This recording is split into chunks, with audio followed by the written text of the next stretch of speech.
সুর মোদের সুর সৃষ্টি করে ওই কসুর सुर की नदियाँ हर दिशा से बहके सागर में मिले बादलों का रूप लेके बरसे हल्के हल्के हो मिले सुर मेरा तुम्हारा मिले सुर मेरा तुम्हारा तो सुर बने हमारा। वेलकम टू टॉप झाल मिष्टी विद इप्सितार। আমি ইপসিতা, এখানে নো গালাগালি, নো কিস্তি, অনলি মস্তি। তো আজকের ভিডিওর শুরুতে ইন্ট্রোডাকশনে এই যে গানটা গাইলাম, এই গানটা কাদের জন্য গাইলাম? এই গানটা একজনের জন্য না, যে নিজের গায়ে টেনে নেবে তারই জন্য। কারণ এখন দেখতে পাচ্ছি সব দোগলা এক হও এক হও এক হও, এরকম একটা সময় আগেও এসেছিল, এখনো দেখছি আবারও সেই যাদের এতদিন মানে আমরা দেখেছিলাম একে অপরের মানে এক মুহূর্ত একটা বলা কথা সহ্য করতে পারছে না, তাদের সেই কথাগুলোই এখন কি ভালো লাগছে, তাই না? তো এটাই বলছি, এখন সবাই সুর সে সুর মিলা, কারণ আমাদের সবাইকে একসাথে মিলে মেটে খেতে হবে না এখন, এরকম একটা ব্যাপার। তো তার মধ্যে প্রধান মানে যারা সরাসরি নিজের গায়ে মেখে নেবে এই গানটা, তারা হচ্ছে গিয়ে অবশ্যই সুতো অ্যান্ড মিসেস মজুমদার। তারা এখন দেখছি দিদি গো দিদি চলো না কুড়াই মহুয়া ফুল।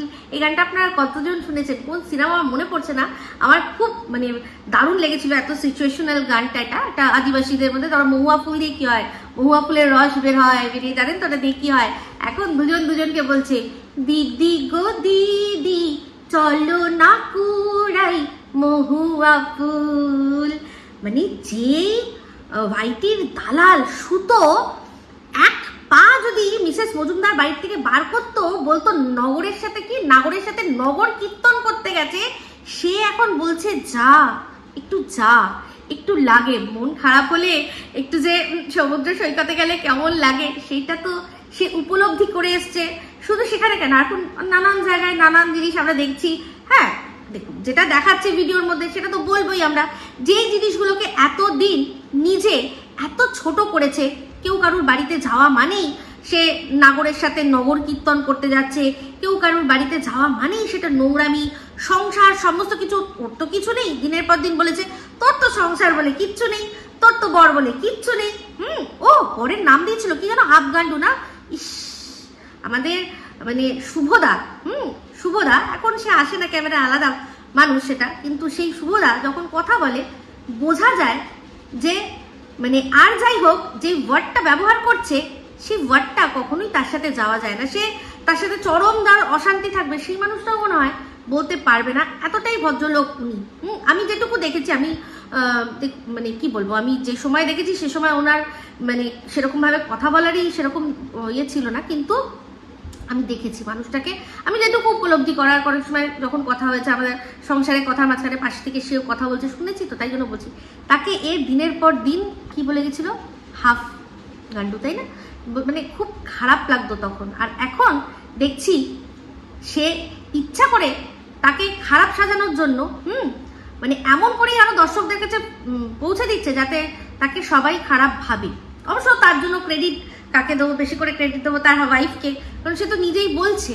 আমি দেখিনি ভিডিওটা, সেই অংশটুকু দেখিনি, যদি দেখতাম তাহলে অবশ্যই বলতাম। তবে হ্যাঁ, যেই ভিডিওর অংশ দেখে জাস্ট প্রথমে একটুখানি অংশ দেখেই সেটা কেটে আপনাদের সাথে শেয়ার করেছি, আমার মনে হয় সেটাতেই পরের দিকে বলেছে, আমি অত দূর অব্দি দেখিনি। এই কথাটা যেই বলেছে আমার কানে লেগেছে, সঙ্গে সঙ্গে আমি ওইখান থেকে ছেড়ে দিয়ে সঙ্গে সঙ্গে আমি বেরিয়ে চলে এসেছি।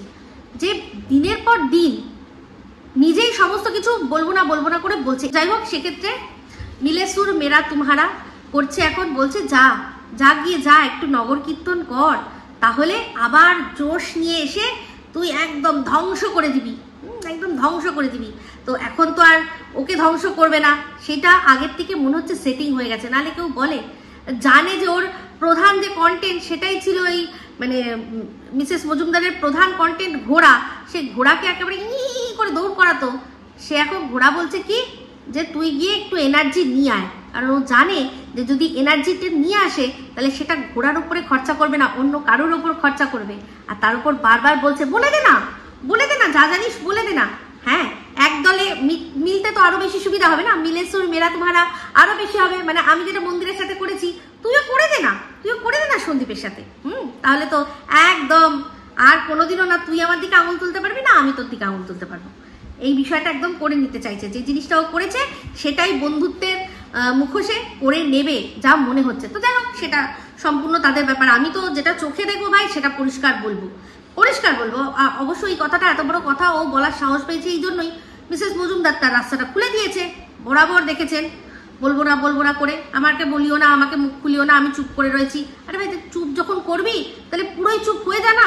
যে কথাটা ও এই টিনকে, মানে ওর টেপিকে যেটা বলছিল সাজেশন, যে তুই যদি বলবি না গোপন কথাটা, তাহলে তুই বলছিস কেন যে কোনো কথা গোপন আছে। এক্স্যাক্টলি এখন সে নিজে যদি নিজের মধ্যে উপলব্ধিটা নিয়ে আসে তাহলে তারই পক্ষে ভালো, তারই পক্ষে মঙ্গল। আমি তো একটাই কথা বলবো, দেখো যদি দুজনের মধ্যে তামাশা হয় আমি তো মজা দেখবোই ভাই, কোনো ব্যাপার না। কিন্তু তাও সেই মজা দেখার আগে অব্দি লাস্ট একটাই কথা বলবো, যে তার তো কথা বলার অনেক মানে ক্ষমতা আছে, তার আরো অনেক কন্টেন্টও আছে, সেই দিকে মন দিক, তাই না? কারণ আমি আজও আগুন লাগাতে পারিনি, আজও আগুন লাগাতে শিখিনি। তাকে দেখেছিলাম যখন কমিউনিটি পোস্ট দিয়েছিল, যাকে ও মরকট বলে ডাকে, মানে চঞ্জয় যখন বলেছিল যে আমার বরকে পরের দিন সকালবেলা হেভি আর কি ধোবে, হেভি ঠুসবে, ওর আনন্দ পৈশাচিক উল্লাস আমি দেখেছি। কিন্তু আমি আজও পারছি না যে হ্যাঁ কর দেখবো তোরও আসল রূপ দেখবো। তুই হতে পারে কারোর বিষয়ে গোপন কথা বলবি, কিন্তু লোকে তোকে এটাও বলবে যে তাদের বাড়ির মেয়ে হয়ে গিয়ে তারপর তুই এইসব গোপন কথা বলছিস। তো ছিচি থুতুটা তো ওর গায়ে আরো বেশি মাখবে। কিন্তু তাও না আমি আনন্দ করতে পারছি না, আমি তাও সেই জায়গাটা থেকে ভাবছি যে আটকাই। কিন্তু কিছু করার নেই, সঙ্গদোষ বলে একটা ব্যাপার আছে। তো সঙ্গে যখন পড়েছে তো মিলে সুর মেরা তোমারা, সে তো হবেই। তো যাই হোক, এখন যে বিষয়টা নিয়ে কথা বলবো, অনেক কিছু নিয়েই বলবো। তার মধ্যে হচ্ছে গিয়ে টিনের ভিডিও দেখলাম, তো দেখলাম দুষ্টুর যে মায়ের কাজটা হয়ে গেছে, সুসম্পন্ন হয়েছে। তো ওদের ওখানে আবার সেই অষ্টপ্রহর হচ্ছে, কি যেন বলে, কীর্তন হচ্ছে। আগের বার মনে আছে ওর বাবা বাদাম দাদা কাঁচা বাদাম দোকান দিয়েছিল, এবার আর দেয়নি। তো টিনরাও সেই মালসা দিয়েছিল, মনে আছে মালসা দিয়েছিল। সেখানে টিন কিন্তু নিজের সারনেম কি লিখেছিল না, চক্রবর্তী, তাই লিখেছিল। কিন্তু ও কিন্তু অন্য কিছু লেখেনি। তো তাই জন্যই বলছি যে এবার আর এখনো মালসা দিতে যাওয়ার দেখলাম না। তো চেহারা যা দেখাচ্ছে, মানে বোঝাচ্ছে ইতনা গম আমার এখন এত, মানে সেই এত কষ্টে আমি ডুবে রয়েছি। আমার চেহারা দেখো, আমার এখন আর সিঁদুর পরার কথা মনে থাকে না, টিপ পরার কথা, মানে টিপ এমনি পড়ছে কিন্তু ওই যে লাগে টিপ পরে থাকতো মনে পড়ছে না।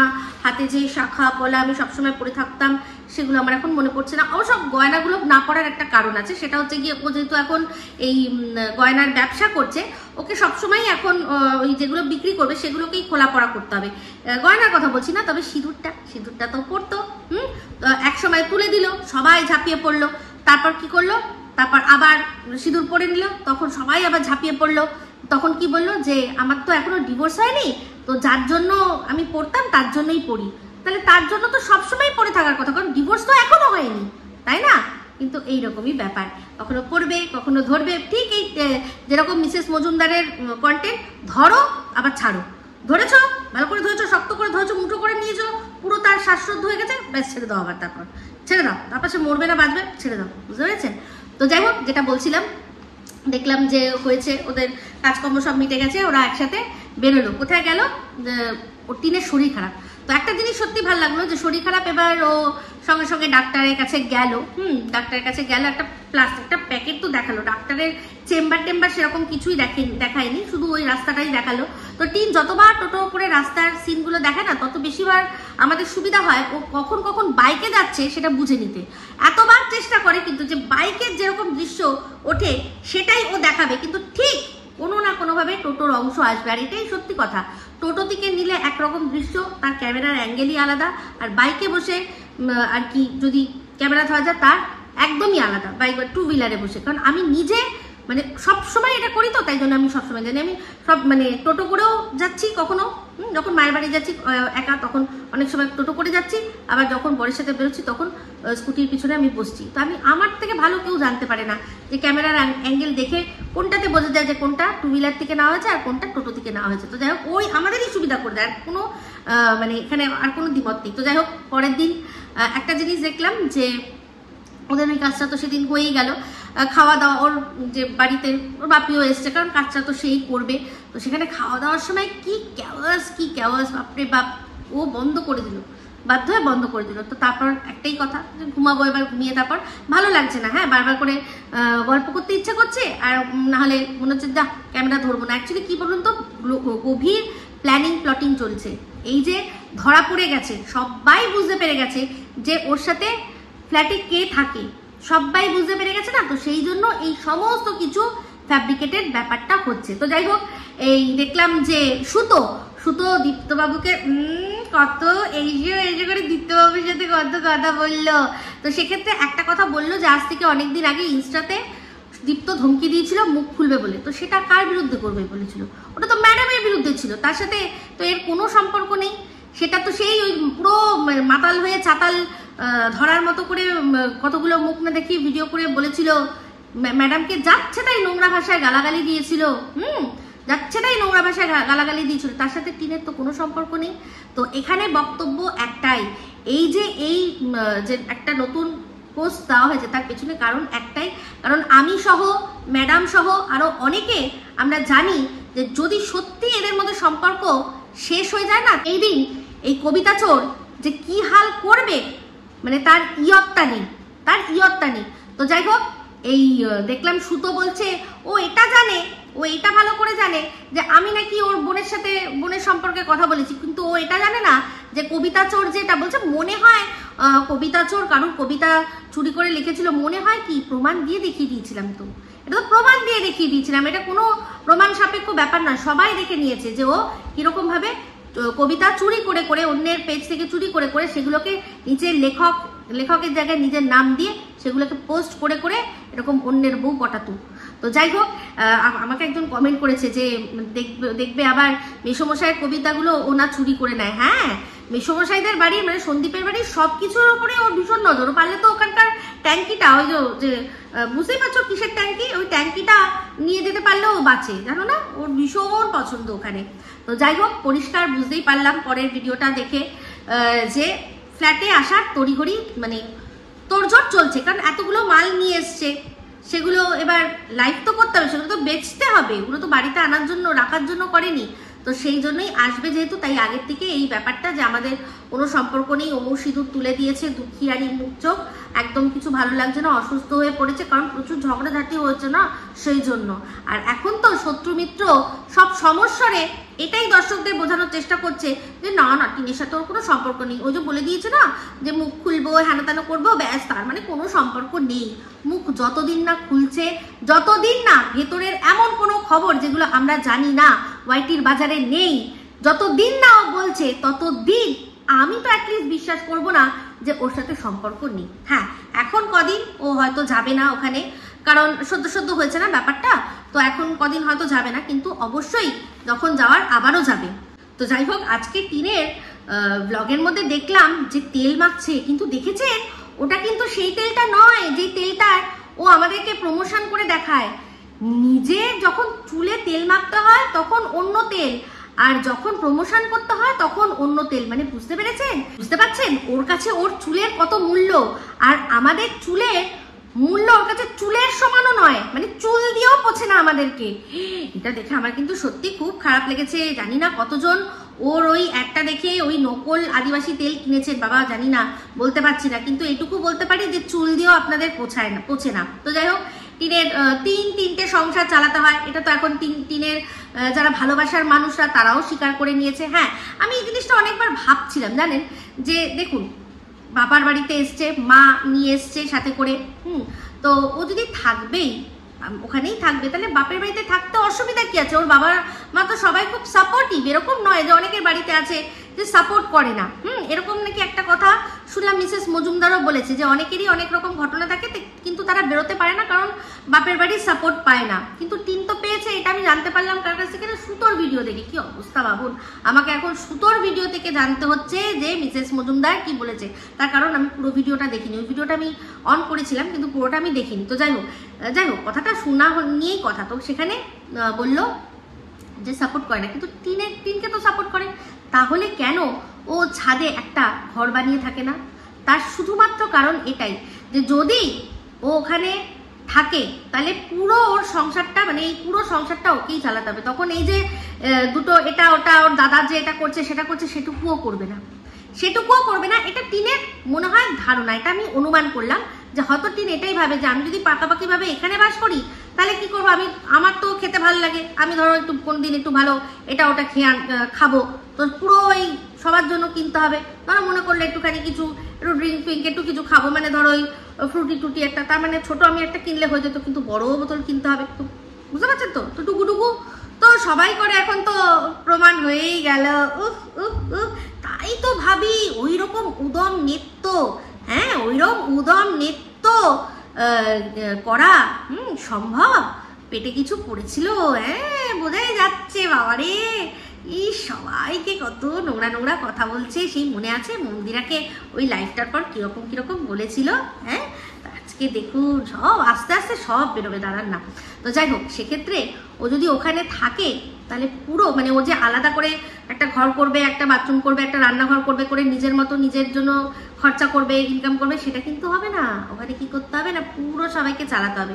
তো একদিক দিয়ে এটা সত্যি যে ওদের বাড়িতে থাকবে, ওদেরকে ব্লগে দেখাবে, তাহলে চালাতে তো হবে। এটা তো একদিকেও যেমন হতে পারে, দেখতে মনে হতে পারে যে কিরকম বাবা মা, কিন্তু এটা মাথায় রাখতে হবে বাবা মা তোমাকে চালাবে, তারা যেরকম ভাবে রয়েছে তুমি সেরকম ভাবে চলো, সেরকম ভাবেই চলতে পারো। কিন্তু তুমি যদি এখন লাক্সারি করো তাহলে তোমার ইনকামও করতে হবে, সেখান থেকে তুমি কি করছো না এমন টাকা খরচা করছো। 2 লাখ টাকার ফোন কেনার কি মানে ছিল চিন্তা করে দেখুন তো, কি মানে ছিল 2 লাখ টাকার ফোন কেনার? হ্যাঁ, যে মেয়েটার হাতে দুদিন আগে 2টো টাকা থাকতো না, সে 2 লাখ টাকার ফোন কিনে বসলো।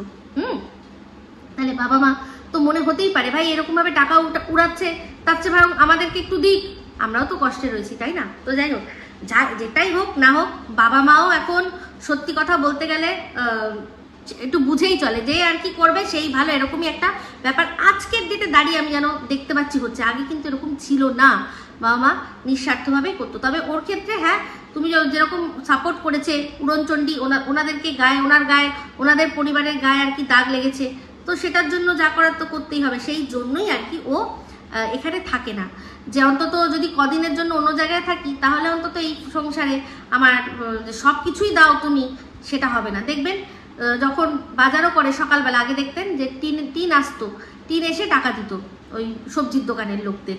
তো এটার জন্যই কারণ যে ও বাবার মার ওখানে থাকতে পারবে না। না হলে এরকম কোনো ব্যাপার নয় যে ও যাকে নিয়ে থাকতে চায় তাকে নিয়ে থাকতে পারবে না। সেটা হয়েছিল শুধুমাত্র দাদা ভাইয়ের বিয়ের অবধি। তারপরে সব কিছু বৌদি সাপোর্ট পেয়েছে আর সব কিছু তখন প্রবলেম আর ছিল না। তো এই কথাগুলো কিন্তু সব ওদের ভিডিওর মধ্যে থেকে রয়েছে, ওদের যারা ভালোবাসার মানুষরা তারাই বলেছে, সেখান থেকেই বলছি। আমার এখানে কোনো অনুমান নেই, পরিষ্কার যেটা দেখা যাচ্ছে, যেটা বোঝা যাচ্ছে সেটাই আমি বলছি, ঠিক আছে? তো এই যেসব দালাল রেখেছে ওর রাখার আগে বোঝা উচিত ছিল যে তারা কিরকম ধরনের, যে কিনা ডিভোর্স হয়নি তার মধ্যেই বলছে যে ওরা তো একসাথে লিভিং করছে। এমনকি এই যে আজকে দীপ্ত করে যে কথাগুলো বলছে, তার যে ফেস ভ্যালু নেই, হ্যাঁ বলবে না কেন, এই সুতো তো বলবেই, কারণ সে তো নিজেই ওর ফেস ভ্যালু ওর চ্যানেলে ওর কথা শুনিয়ে নিজেই তো করে দিয়েছে ইনকাম করবে বলে, 2 পয়সা ইনকাম করবে বলে। আর বাদ বাকি আমরা তো দেখে নিয়েছি, টিন লিখে দিয়েছে, সেখান থেকে কতক্ষণ সব কিছু গোপন সূত্র, কিছু ওপেন সূত্র সবের মধ্যে দিয়ে এসে গেছে। তো যাই হোক, একটা জিনিস দেখলাম যে ফিস গসা মাসি ভালো বুড়ি, যাই হোক না কেন, সে হয়তো ইউ রক হ্যাঁ ইউ রক মুখে বলেছে, কিন্তু আজ ইউ রক সত্যি কথা, সেটা সত্যি অর্থে বুঝিয়ে দিল কে? অবশ্যই সুতো। সে বুঝিয়ে দিল তোমার কি পাওয়ার, আর বোঝাবে নাই বা কেন, ও তো ওদের থেকে বেশি সার্ভিস পেয়েছে, তাই না? মানে ইউ রক কাকার ছেলে ফোকলা, সে তো একে বেশি সার্ভিস দিয়েছে ফোনে ফোনে, মনে আছে না? কথা তো ওর সাথেই হতো, ওদের সাথে কথা হয়েছে বলে তো আমি ঠিক জানি না, কিন্তু এর সাথে তো কথা হয়েছে। কারণ আমার কথাটা একটু বলে দাও, একটু বাজিয়ে দাও, হ্যাঁ বলো, শুরু করো বলে সেগুলো সমস্ত কিছু তো শুনিয়েছে দর্শকদের। তাহলে ও তো জানবে ইউ রক আরো বেশি, আরো অনেক কথাই বলেছিল। জঘন্য জঘন্য, এই ইউ রক, তোর পরিবার জঘন্য, তোরা যা জঘন্য, তোদের ফ্যামিলি যা জঘন্য, মনে আছে? সব মনে আছে, সমস্তটাই মনে আছে। সব কথার একটাই কথা, এই যে পোস্টটা সেটার পিছনে আর কিছুই নয়, এটা জাস্ট সবাইকে বোঝানো যে না আমাদের মধ্যে সম্পর্ক নেই। আর এখন শত্রু মিত্র সবাই সেটা মেনে নেবে, কারণ সবাই মিলে সুর মেরা তুমারা করছে, সেই জন্য সবাই নিজের মতো করে এটার পেছনে যুক্তি দিয়ে হ্যাঁ মেনে নেবে, হ্যাঁ মেনে নেবে। কারণ এই যে সুতো, সে যখন বোঝাচ্ছে যে না এটা তো মনে হচ্ছে সত্যিই কিছু রয়েছে, তো তার কথা তো এখন সবাই শুনছে, তাই না? তার কথা সবাই শুনছে, সবাই বলছে, শত্রুরাও বলছে ভালো বলেছিস, তোর এটা ভালো লাগছে, তো তারা সবাই মানবে। কিন্তু আমি মানবো না, আমি মানবো না। আমি একটাই ভাবে মানবো যে ওর সাথে ওর সম্পর্ক নেই। যেদিন দেখবো এমন কোনো কথা যেগুলো আমরা জানি না, ভেতরকার খবর সব বেরিয়ে যাচ্ছে, আমি বলতে চাইছি না যে তার জন্য ওকে কল রেকর্ডিং ফাঁস করতে হবে, সেটা বলছি না, কিন্তু ঠিক বুঝে যাব। যখন দেখবো ভেতরকার সব কথা বেরোচ্ছে, তখন বুঝবো যে আর কোনো সম্পর্ক নেই, আর কোনো স্বার্থ নেই, কিচ্ছু নেই, কিচ্ছু নেই। আর এই যে তিনটে সংসার চালানোর কথা টিনের, না মানে টিনের নিজের সংসার, টিনের বাপের বাড়ির সংসার, আর টিনের সো কল যেটা আর কি শুনেছি ওই দেশ থেকে, যে টিনের এটা আরেকটা সংসার। হ্যাঁ, এমনি তো টিন নিজেও বলেছিল ঘোনাতে রয়েছি, সব পরিষ্কার মনেই রয়েছে। তো আর তার উপর আমরা এটা বলতেই পারি, কারণ টিন নিজে আরেকটা প্রমাণ দেখিয়ে দিয়েছিল কি না, ওই যে ওখানকার ঠিকানা আর ওখানকার যে অ্যাড্রেসটা আর সাথে ফোন নাম্বারটা, যে এই অ্যাকাউন্ট এইখানে আমার প্রোডাক্ট আসে, তো অবশ্যই সেটা আরেকটা সংসার। তো যেদিন দেখবো যে পুরো ভেতরকার খবর কাঁচা চিটটা বেরিয়ে যাচ্ছে, সেই দিন বুঝবো যে ওই ঘোনার যে সংসারটা সেটা ঝাঁপি বন্ধ হয়েছে। তার আগে আমি তো অ্যাটলিস্ট বিশ্বাস করবো না এই সমস্ত কিছু সব ফ্ল্যাটে ফিরবে। তার আগে একটা নাটক, যে কোনো সম্পর্ক নেই, আমি একদম আমি একা একা যাচ্ছি। তো দেখলাম ফ্ল্যাটে পৌঁছে গেছে, ফ্ল্যাটে পৌঁছে গেছে, তো গিয়ে দেখলাম অনেক জিনিসপত্র, সব দুটো হচ্ছে গিয়ে কি বলে ওটাকে, দুটো চা পাতা, হ্যাঁ দুটো কেক, সব দুটো করে বললো যে কিনেছি, এসেছি তারপর কিনেছি। তো কই কিনতে গেল যখন, সে তো আমাদের দেখালো না। অনেক সময় তো লিফটের মধ্যে দেখাই যে যাচ্ছি, এখন কিনতে যাচ্ছি, বাইরে দোকানে দেখায়। তো হোম ডেলিভারিতে আসলো নাকি, কোনো হোম ডেলিভারি বয় দিয়ে গেল নাকি, আগের থেকেই এনে রেখেছিল, দরজার বাইরে রেখে দিয়েছিল নাকি প্যাকেটটা? কি জানি, হতেও পারে, হয়তো বলবে যে হ্যাঁ দরজার বাইরে এসে রেখে দিয়ে গেছিল, কারণ না দরজা খুললো না কিচ্ছু দেখালো, কোনো কিছুই দেখালো না। ওই দাদাভাই যেটুকু দিয়ে গেল সেইটুকুই অবধি আমরা দেখেছি, দাদাভাই সবাই সেট করে দিয়ে গেল, ওইটুকুই আমরা দেখেছি, আর বাদ বাকি কিন্তু কিছুই দেখিনি। তো যাই হোক, এই হচ্ছে ব্যাপার। এই ভিডিওটা এই অবধিই রাখছি, এখন দেখতে থাকি। তো টিন বলেছিল লাইভ করবে, তো ও কিন্তু লাইভ করছে, ও লাইভ করেছে। আমি জানতাম যে বাড়ি ফিরবে, এই জন্যই লাইভ করার, এতগুলো টাকা ইনভেস্ট করেছে না, তো সেটার জন্য ব্যবসা তো করতেই হবে, সে যেভাবেই হোক। তো ওটাই। তো খোল এই কাকা ছেলে, খোল মুখটা, খোল, তোর যা বলার বল, যা দেখে বুঝছি দাঁতটা তোর বাঁধানো হয়ে গেছে। হ্যাঁ, তুই এখন আর ফোকলা নেই মনে হচ্ছে, তোর দাঁত কিন্তু বাঁধানো হয়ে গেছে, তো এখন আর খুলে পড়ার মনে হচ্ছে ভয় তোর নেই। তো মুখটা খুলে বল কি হয়েছে, তাহলে বুঝবো নাটক করতে আসে। তো যাই হোক বন্ধুরা, এই বলে ভিডিওটা এখানে শেষ করছি। যদি ভালো লাগে তাহলে অবশ্যই লাইক শেয়ার কমেন্ট করতে ভুলবেন না। যারা চ্যানেলটা সাবস্ক্রাইব করেননি তারা সাবস্ক্রাইব করে নেবেন। সবাই ভালো থাকবেন, সুস্থ থাকবেন। আবার আসছি খুব শীঘ্র নতুন ভিডিও নিয়ে। Me Ipsita signing off. Love you all.